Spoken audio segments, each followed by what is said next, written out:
অনেকগুলো বগি ছিল, সেখান থেকে দুটি বগি বিচ্ছিন্ন হয়ে কিন্তু দুটি বগিতে আগুন জ্বলেছে। আমরা এই মুহূর্তে সে আগুনের দৃশ্যটা একটু দেখানোর চেষ্টা করছি। ফায়ার সার্ভিসের বেশ কয়েকটি ইউনিট ইতিমধ্যে এসে সে আগুন নেভানোর চেষ্টা করছে, তবে পেছন থেকে দুটি বগির অর্থাৎ সামনের দিকে দুটি বগির আমরা আগুনের দৃশ্য দেখতে পাচ্ছি, তবে পেছনে যে বগিগুলো রয়েছে সেগুলোতে আগুন লাগেনি এখনো পর্যন্ত। তবে একটি বগিতে আগুন তারা নিভিয়েছে এবং এই মুহূর্তে সেনাবাহিনীর সদস্যরা কিন্তু যোগ দিয়েছে সেই উদ্ধার কাজে, এবং ফায়ার সার্ভিসের সদস্যরাও কিন্তু রয়েছে।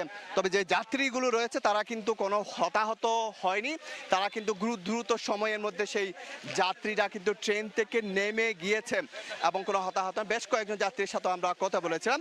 এটি কিন্তু ঠিক 7টার দিকে কিন্তু এই ঘটনা ঘটে, যেটি চট্টগ্রাম এক্সপ্রেস, যে কি চট্টগ্রাম থেকে ঢাকার উদ্দেশ্যে কিন্তু এই ট্রেনটি যাচ্ছিলেন। তারা আসলে বলা হয়েছিল ফায়ার সার্ভিসের পক্ষ থেকে ইঞ্জিনে কিন্তু